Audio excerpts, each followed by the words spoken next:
Well, here we are, back on the Colin show. Which brings me to my next comment. I hear lots of stuff in the country today about how bad America is. And it's totally out to lunch. Name any country in the world that's better than America. I dare anybody to say that. Switzerland might have some advantages with medical care, maybe. But there's no other country in the world even close to us. America has and is enjoying a tremendous amount of wealth. Never before in the history of mankind have a group of people or has a nation been so wealthy. We are more wealthy than any 20 other countries put together. Americans individually have more money than any human being has ever had in the history of mankind, collectively. So I wonder where this comes from, that we are not doing well. I don't know what criteria is used to come up with that consumption. Unemployment is at the lowest it's been in 30 years. Inflation's running 7%, but inflation in the 80s was 30%. It was unbelievable. So it's nowhere near what it was. Inflation in Brazil is 300%, was 1,000%. Inflation is a statement that's happening all around the world. So I just don't see why we do not recognize that our inflation is at a very manageable level. Just ask yourself this simple question. Do you have food in the refrigerator? Do you have a car? Do you have gas in your car? Do you have a couple of dollars in your pocket? If the answer to all that is yes, then you're doing okay.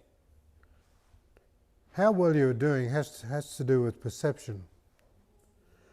You can perceive wealth and have it, but you can't perceive wealth that you do not have. You either have wealth or you don't. And Americans have an abundance of wealth. All the main pointers are pointing towards an incredible society. Not that we don't have problems, we do. But we don't have the problems that we used to have. There were tremendous racial problems in this country at one time. They haven't all gone away. There is still some discrimination, but it's at a very low ebb. We have freedom, we have more freedom than we've ever had before. Sometimes that's a bad thing. You are now free to completely destroy yourself if you want. Policing of ways you can destroy yourself, drugs, alcohol, that's at the lowest it's ever been. You are now free to actually destroy yourself. What a culture that is. But you can also look a little bit to the left and you'll see great wealth that you can enjoy. It's there for the taking. If you want a job today, it's easy to get one. If you don't want a job, you can actually exist without a job. How about that? There's we have to gather around the idea that we are more free than any other society on earth. But we are not completely free. And sometimes I wonder if we have not, I wonder how many freedoms we've actually lost. Astute observation by governments has made it less profitable to go off course. But maybe that's a good idea. It's Big Brother is now watching because Big Brother can. Politically, we're in a strange place for sure. The used to be a Democratic Party, and there used to be two main parties, the Democrats and the Republicans. But that's diminishing. There's no clear party anymore in that way. The rise of Trump has cast a long shadow on both these parties. So here we are in this great country, faced with giving the electorate a strange choice of leadership. Two old men whose views are not that different from each other. A little bit here and a little bit there. Biden in many ways has done great for the country. In many ways he hasn't. The criticism of him is his handling of immigration, for example. But that said, it must be remembered that America has always been a land of immigrants. I'm an Australian. I sailed a 34-foot boat from Africa to get here. And lots of other people have sailed lots of less boats to get here. And America is still the place to go to. You can go to any embassy in any place in the world, and you can stand outside, and to go to the Australian embassy. There might be a line of about 20 yards long. To go to the British embassy, to go to Britain, there'll be a line outside the British embassy. It might be 40 yards long. Go to an American embassy, and the line, no matter what country you're in, will be around the block. People know that this is still the country to go to, because you can make money here, and you can keep most of it, a lot of it.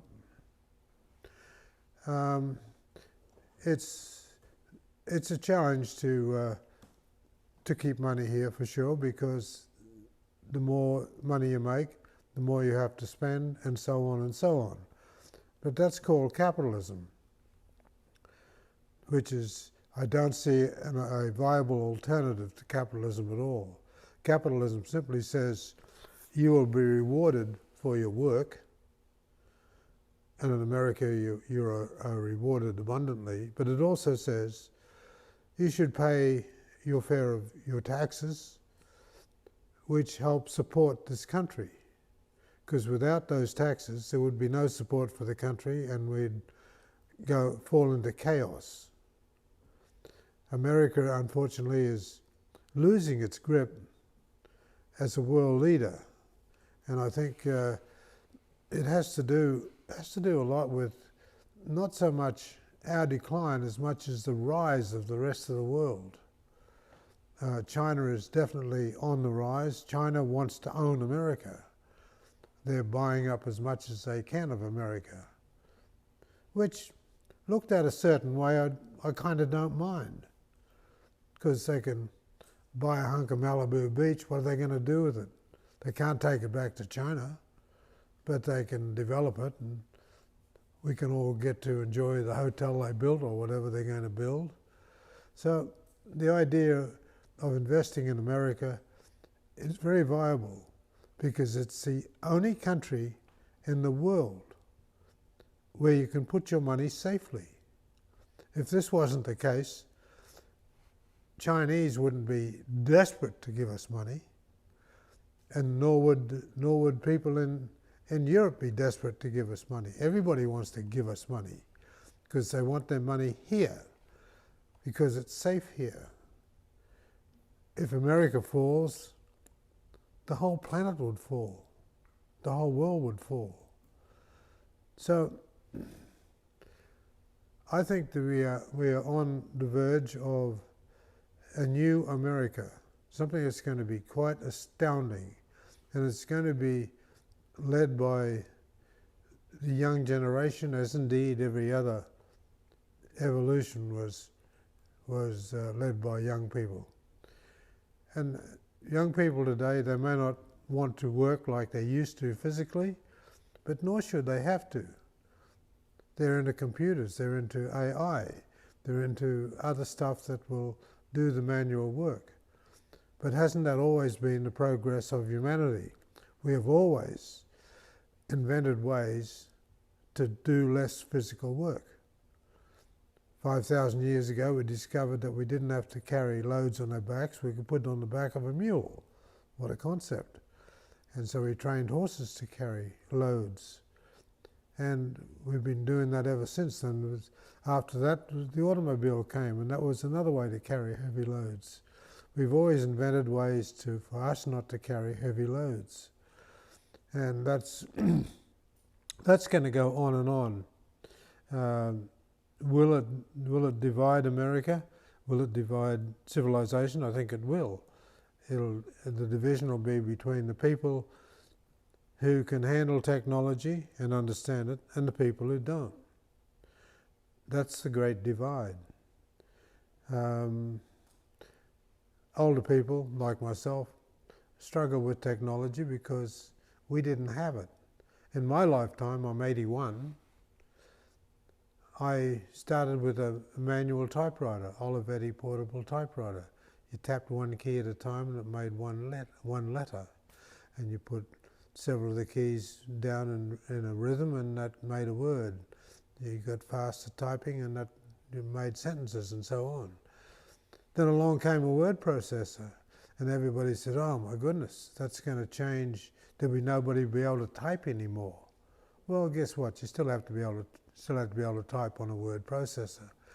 And then I went another step further, and the word processor got more complicated, got a brain, and then it became a computer. And now the computer is morphing into something else called AI. But I don't see any problem with that because it's just progress. Oh, not just progress, it is progress. We have to get machines that think like us. And that's what we've been doing since the beginning of time. There's still no machine that's going to have a heartbeat, that's going to have emotion, and I doubt there ever will be. But we don't need a machine to have emotion. We need a machine to follow orders and to perform as we want it to perform. So the future I see is just wide open for change, and for change for the benefit of all mankind. And sure, we'll have wars, and wars have been going on since man got out of a cave or got out of a tree or wherever he got out of, and he had a club, so he hit another guy over the head with that, and then he took his club. So now he had two clubs. Well, that concept hasn't changed much. We are still invading countries, and if we have the arms to do it, and taking their arms from them. And that's how it's going to go on and on. America has always, since World War II at least, has been the country to look at in terms of having more power than any other country. But that's quickly changing, and it started to change with the spreading of the atom and the atomic bomb, of course. And America stopped World War II by dropping one on Japan, dropping two on Japan. And that's the only time the atomic bomb has ever been used, and let's hope it's never used again. But not only did it stop that war, but it showed nations the futility of having atomic weapons.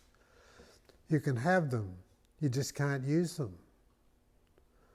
So one might ask oneself is, what's the use of an atomic weapon if you can't use it? But people use it for threats, as Putin is doing today. He's always threatening a nuclear strike on America. Well, he also knows that if he did that, it would be the end of Russia within the next 10 minutes. Our strategic response is set up so that if they fire anything at us, we immediately fire back at them. And the world now has enough nuclear weaponry to obliterate everything on the planet, all people on the planet, if it triggers. And if that triggers, then it'll ignite the solar system, and all of those, and all of the nuclear power, the nuclear clouds that habitate the solar system, and that'll explode. So it certainly would be the end of mankind, and I think everybody knows that, so that nobody's going to do anything stupid. It's going to be back to more precise warfare, taking out, as indeed it's always been, best warfare has always been precision. And drones is the next big thing in warfare. Who has the most drones? And sure, you can set up defenses that'll take out drones one at a time, but now there's drones coming over 200 at a time.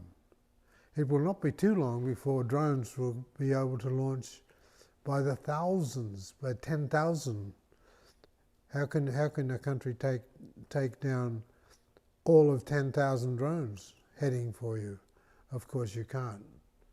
So drone warfare is where it's going, and the more severe weaponry becomes, the more it's likely not to be used. It's a bit like the old Mexican standoff, or any other standoff. There are other countries that had standoffs, not just Mexico. But if you've got 10 heavily armed men in a room, heavily armed individuals in the room, each of them is carrying enough weaponry to kill everybody in the room.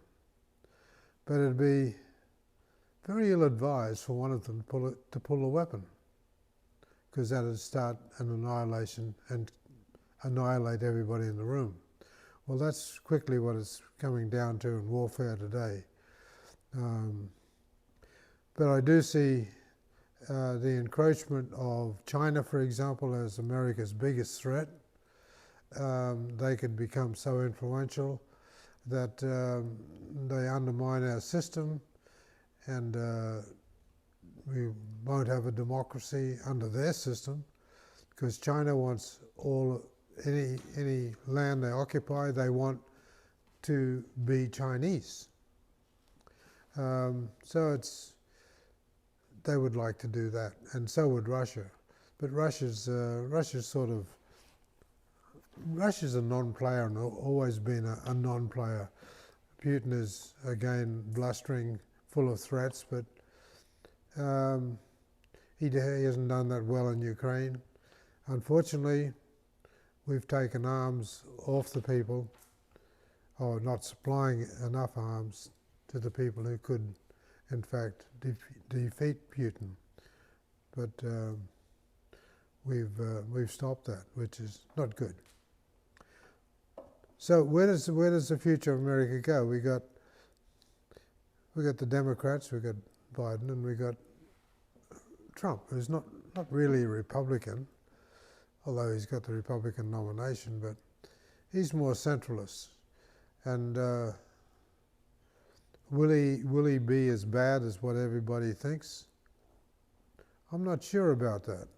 He says he's going to be a dictator on day one. Well, what does that mean? The last time he was in power, he lowered corporate taxes. He made it more profitable to own a business, to start a business, and the country boomed. Well, I don't see why it wouldn't boom again. Although I don't like some of his ideas, I don't like the fact that he thinks Putin is his best friend. I don't like that. Putin's just as Hitler was, or Mussolini, or any world murderer. Putin is current, has the status of being a mass murderer, bigger than anybody since Stalin. And maybe Mao Zedong is still topping Putin in the number of people he has organized to die. Organized meaning he started a war that's killed a lot of people. Whereas Mao Zedong just lined up people against the wall and shot them by the tens of thousands every day. I was in Hong Kong when Mao Zedong rose to power, and I visited Guangdong province and Canton and saw bullet holes from just the night before with blood drying on the pavement, rivers of blood. And that's how he treated his people. Well, the Chinese they don't have exactly that government, but they are still Chinese. And the big problem with Chinese is they're the world's biggest racists, that's for damn sure. They consider that they're the only white people in the world, that we are red, and of course there's black people in the world and shades of black, and we are shades of red. They claim they are the only white people in the world, and they'll stand on that all day long. Doesn't come up anymore lately, doesn't seem to be, because it's not politically correct to say that, but that's what they believe. That's for sure. So don't expect any quick changes from the Chinese. They're not about to change. They'll take Taiwan when they want to, when they figure that somebody in America will decide, well, so what's Taiwan? Taiwan's had lots of occupied forces since it began. It's been owned by, over thousands of years, it's been owned by several countries in the Far East. And so it's just a place where Chiang Kai-shek went and fled from Mao Zedong, and he set up his own little backyard place there. But now Taiwan, of course, has risen in value because it's a major producer of chips in the world, and America has given their word that they'll protect Taiwan. And I hope we do. I hope America does. I hope they don't pull an Afghanistan on Taiwan, because it would set yet another precedent. The world is always looking at America for stability and for help in times of crisis. We can help because we can. We're wealthy enough.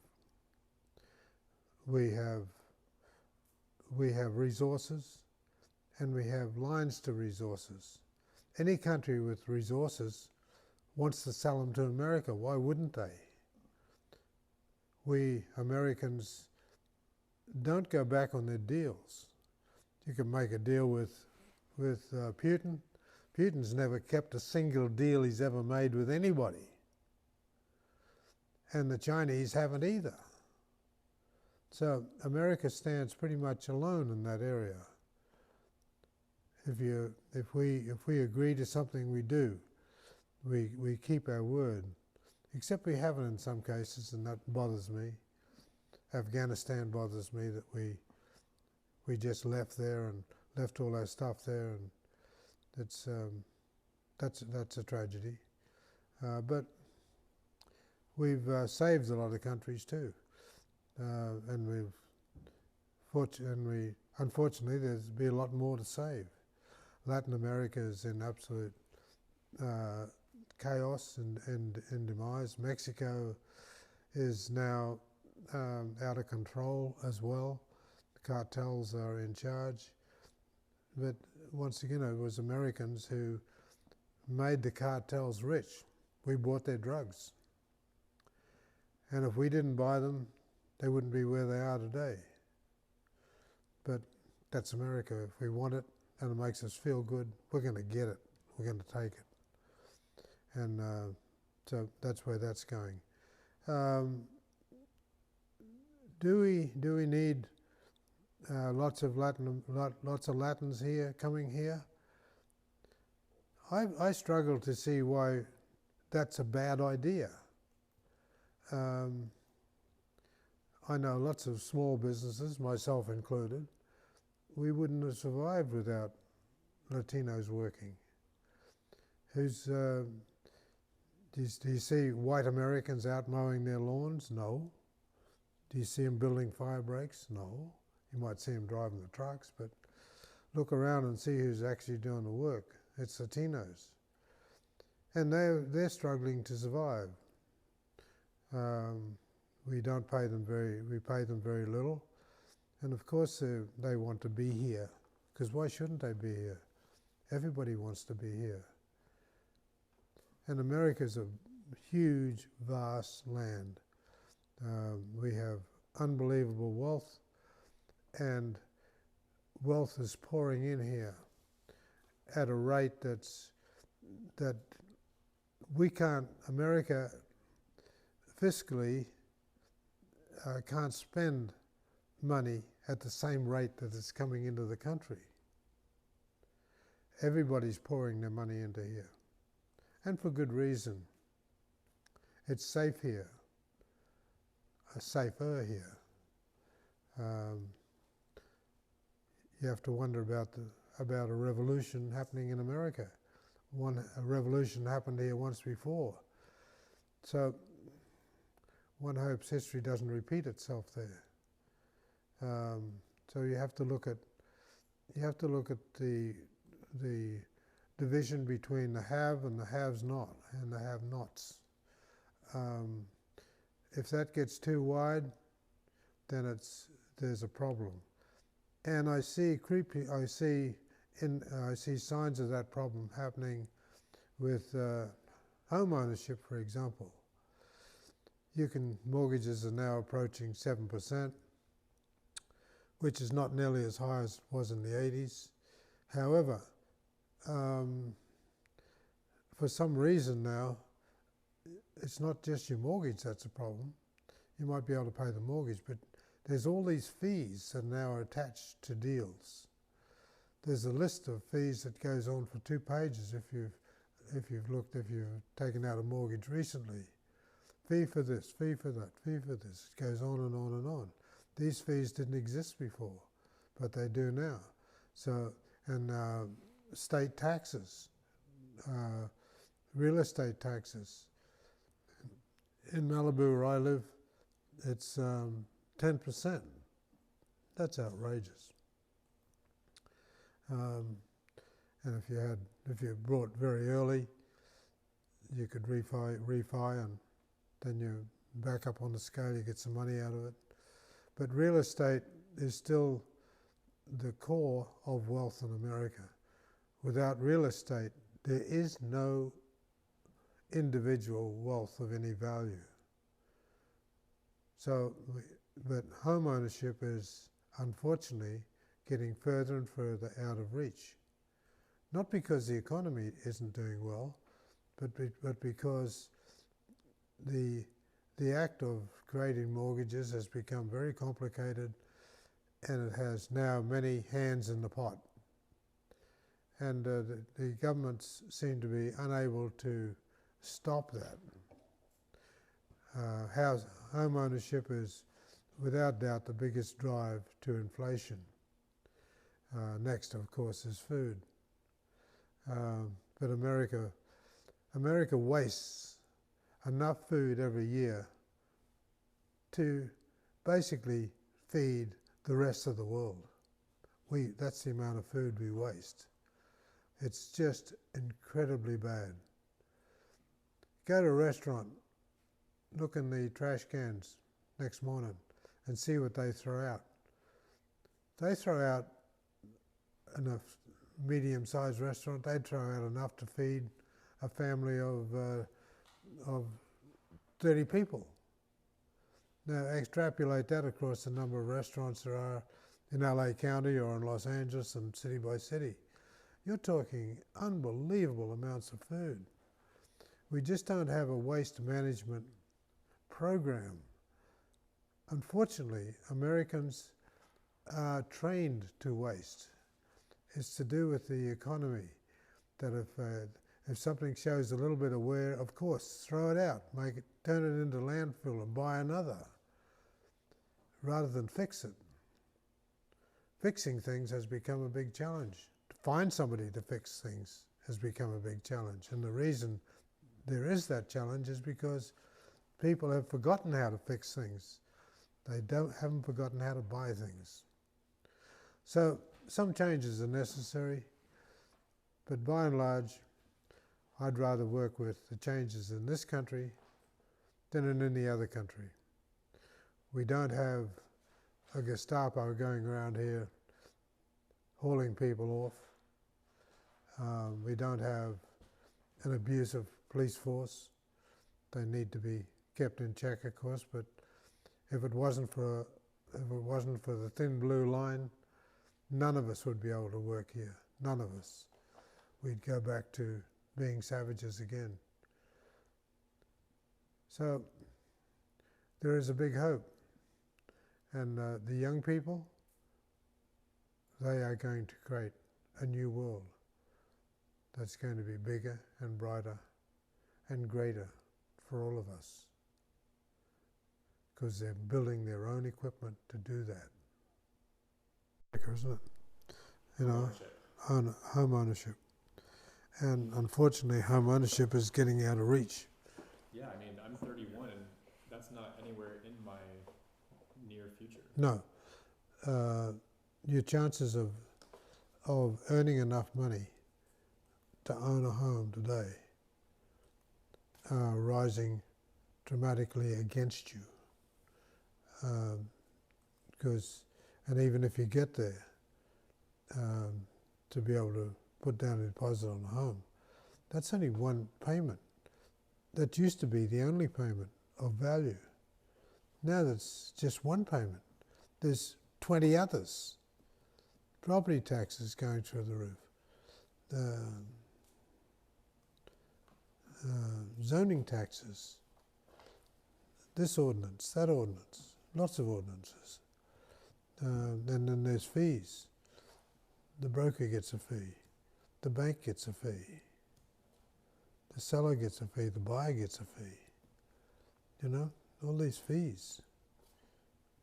Yeah, and the government gets a cut between what you bought the house, what you bought your last house for, and what you're paying for this one. If you're paying less for your new house, if you're paying more for your new house, then you've got to pay the difference in taxes, which is, taxes is the big killer. Taxes are a creeping killer. Yeah. And they're not talked about. Yeah. Well, the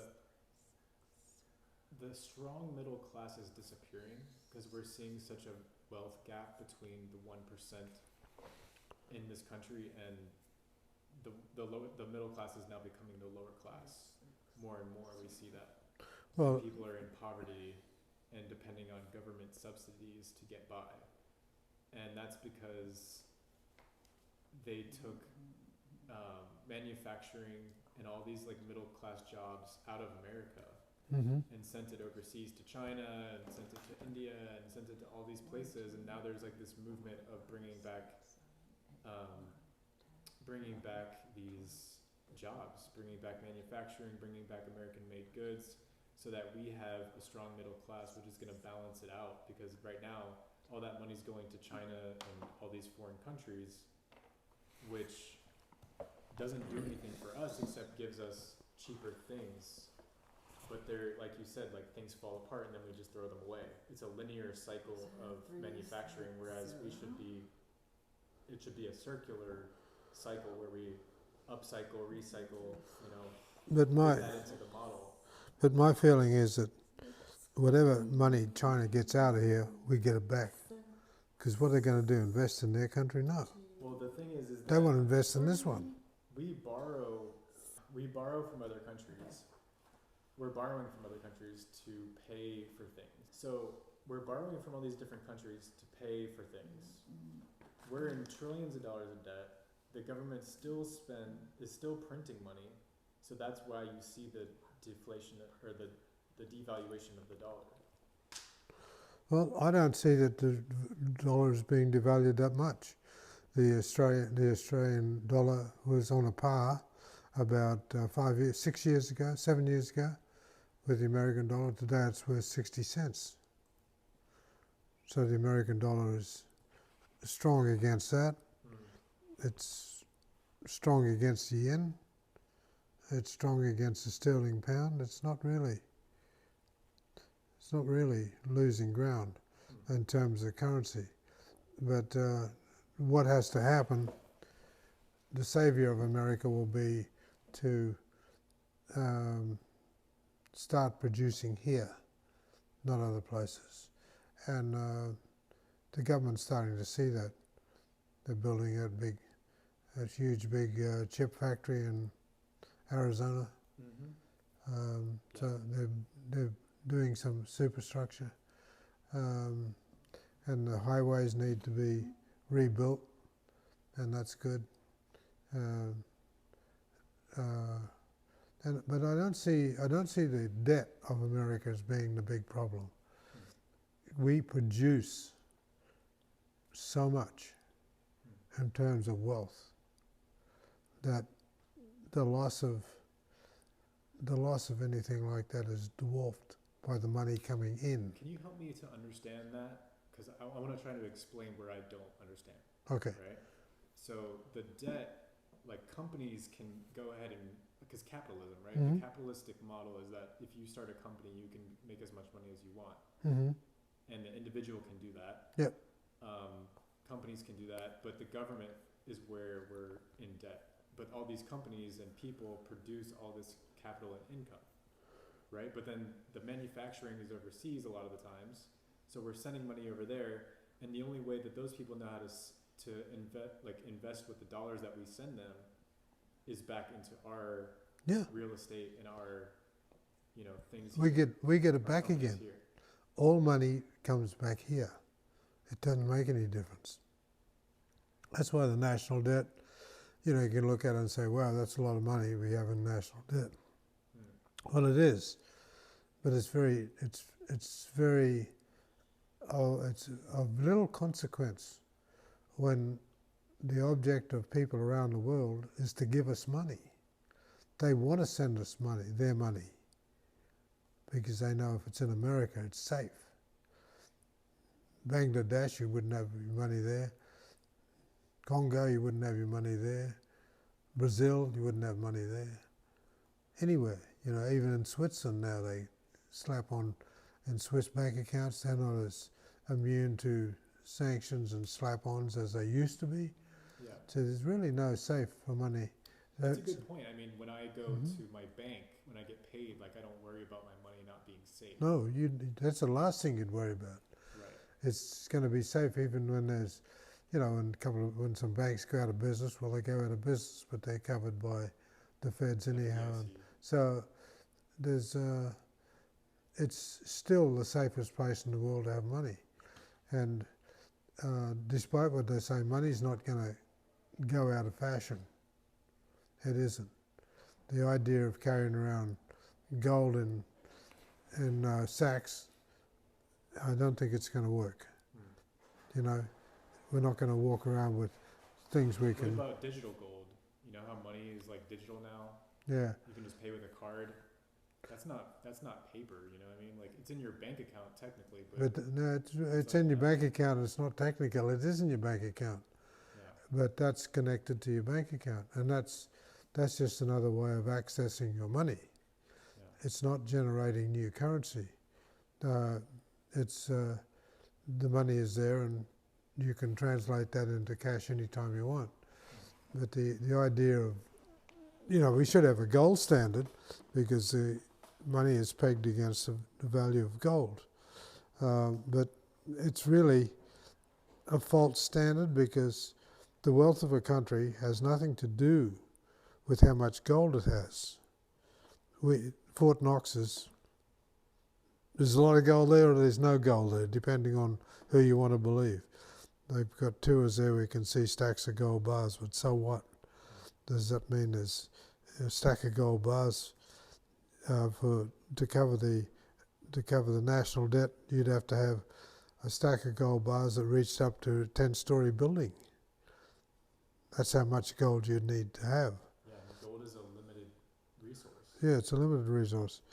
But that's just because we've selected gold because it's traditional, and it's been around a long time, so it's not going to change. Gold will always have value, but it's not a workable thing, really. It's not workable. It's good to have. If you invested in gold bars 10 years ago, you would have doubled your money today. But so what? If you invested, if you had invested in computers 10 years ago, in anybody making computers, you'd have made your money 100 times over, not just doubled or tripled. So gold it's only something, but it's not exactly a good investment, because it doesn't increase enough. That'd be good if you bought it 50 years ago when it was $30 an ounce. Back in this 1967 it was worth $30 an ounce. I remember when I was in Hong Kong, and I was going to leave Hong Kong because I had to get out because I was doing opium and stuff and doing drugs that were not doing me any good. And so I just going to get out and get rid of all that stuff, leave everything behind. And I thought, yeah, well, I should get some gold, because then I had heard the Americans were going to peg the gold standard at $30 an ounce to stabilize the cost of gold. So I went and got found this gold dealer back in some alleyway, and the story was he had some hot gold from the mainland, and I said, yeah, well, he showed me these gold bars, and I says, yeah, I like these. There's 3 or 4 gold bars there. I says, but I can't travel around the world with gold bars. I said I could. Yeah, that's insane. That's insane. I says, can you make it into jewelry, big baubles and things, Right. And he says, yeah, I can do that. So he says, I says, yeah, make big chains and stuff, so I can just take that around the world. So I got him to do that. Got all the gold bars, got all the gold, all these amulets and stuff, and chains and big bangles. And then he went to Miami. No, then I went travel. Then then with my first wife Kay, and we went to travel through mainland China, Guangdong province. Then when travelled all around the world, and one of our favourite dinner tricks was to say, "Oh, let's show you the gold." We'd have guests and we go and get all the gold and Have them try it on. we'd put it on the table, and it was a big stack of gold. And people would marvel at it. They'd say, "Yeah, feel that," and it'd be pounds and pounds of gold, 10 pounds of gold. They go, "God, never felt this is amazing," and everybody's reverently looking at this gold. Anyhow, we get divorced, and I decided that, well, I'm going to cash in this gold because I'm going to lose it all anyhow if I don't. So I get all this gold together and I go to Van Cleef and Arpels on Rodeo Drive, dump it all off there and said, I want to sell this gold. I said, "Wow, we've never seen so much gold." I said, "Yeah, well, I'm going over the hotel. I'm going to have a couple of beers and I'll be back, a couple of hours. Look, and I'll get a check from you." They said, "Yeah, fine." So I go back to Van Cleef and Arpels and they're looking at me as I walk through the door. And they says, "Is this a joke? Are we on camera or something?" I says, "What do you mean? This is not gold. This is gold-plated lead." I said, "You're kidding me." Scammed. No. I said, "Look, they drilled a hole and see, it's lead." So like, they scammed you? Yeah, back in Hong Kong, Yeah, the Chinese? years before. Wow.